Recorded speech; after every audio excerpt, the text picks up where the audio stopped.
Bien avant d'aborder les sujets du jour, je souhaiterais continuer avec vous la suite de l'enquête que nous menions sur la Direction générale des impôts ou bien même les services des impôts en Côte d'Ivoire.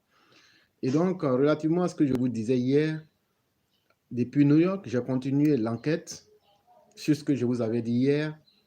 Et ce matin, j'ai pu communiquer avec le numéro, un numéro fixe qui donne directement sur la personne de Madame Thiam, qui m'a bel et bien reçu dans de très bonnes conditions.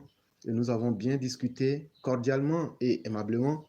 Je lui ai expliqué les difficultés que connaissaient les services des impôts du côté de la Riviera 2, Palmeraie, après barrage.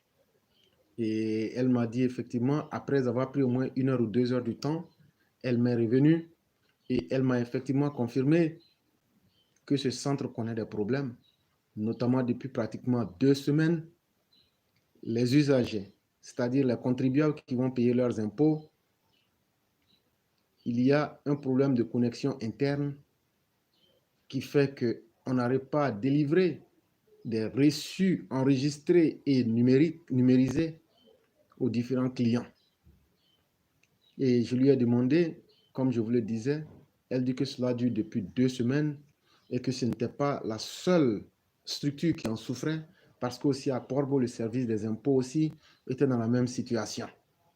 Et ce n'est pas une situation, quoi qu'on ait eu une explication, cela ne justifie pas pour autant l'acceptation d'une telle situation pour la simple et bonne raison que les citoyens, les contribuables, qui prennent de leur temps et de leur argent pour essayer d'apporter la stabilité, pour essayer d'aider la Côte d'Ivoire à progresser, il faut créer toutes les conditions pour les encourager.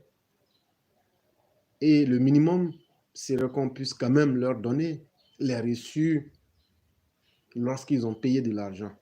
Et nous dire que cela fait 2 semaines que ce problème-là perdu, soit c'est carrément une incapacité de l'administration ivoirienne, ou bien même c'est soit une négligence, ou bien c'est un problème qu'on ne veut pas corriger.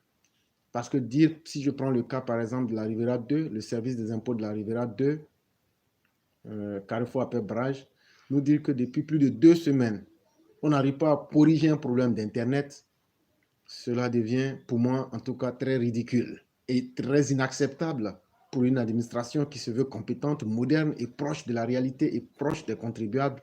Ce n'est pas une situation acceptable et nous souhaitons très vite et de façon, avec une célérité absolue, que fin soit mis à cette situation-là, parce que ça met très mal à l'aise les contribuables et ça risque même de décourager beaucoup de personnes. Pourquoi je vais aller payer les impôts alors que je n'aurai même pas les papiers qu'il faut? Et donc, c'est ce que je tenais à dire avant de tomber directement dans le vif du sujet.